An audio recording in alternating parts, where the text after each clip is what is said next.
ಮೊದಲು PhD complete ಮಾಡಿ, second ಒಂದು ಸ್ಕೂಟಿ ತಗೊಳ್ಳಿ, ಓಕೆ ಸರ್. ಆಮೇಲೆ ನಿಮ್ ತಮ್ಮನು ಓದಿಸಿ.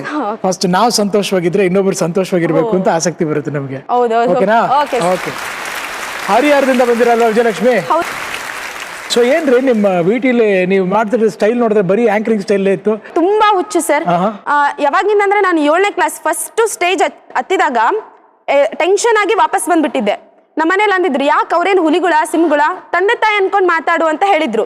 ಅವತ್ತೇ ಡಿಸೈಡ್ ಮಾಡಿದೆ, ನಾನು ಓದ್ ಕಡೆಗೆ ಜಯನೇ ತರಬೇಕು ಹೊರತು ಅಜಯವಾಗಿ ವಾಪಸ್ ಬರಬಾರ್ದು ಅಂತ.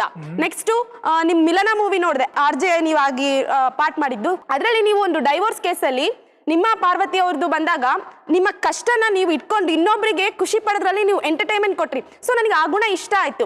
ನಮ್ಮಲ್ಲಿ ಎಷ್ಟೇ ಕಷ್ಟ ಇದ್ರೂ ಅದನ್ನ ಮುಚ್ಚಿಟ್ಕೊಂಡು ಇನ್ನೊಬ್ಬರನ್ನ ನಗಿಸ್ಬೇಕು ಅನ್ನೋದು ನಿಮ್ಮ ಒಂದು ಕಾನ್ಸೆಪ್ಟ್ ಇತ್ತಲ್ಲ, ಓ ಈ ರೀತಿ ಇದ್ರೆ ಓ ನಮ್ಮ ಕಷ್ಟ ನಾವೇ ಮರಿಬಹುದು ಅನ್ನೋದು ಬಂತು. ಆ ರೀತಿ ನನ್ನ ಹೆಸರು ಬರಬೇಕು ಅಂತ ಒಂದು ದೊಡ್ಡ ಕನಸಿದೆ, ಅದನ್ನ ನನಸು ಮಾಡ್ಕೊಂತೀನಿ ಸರ್.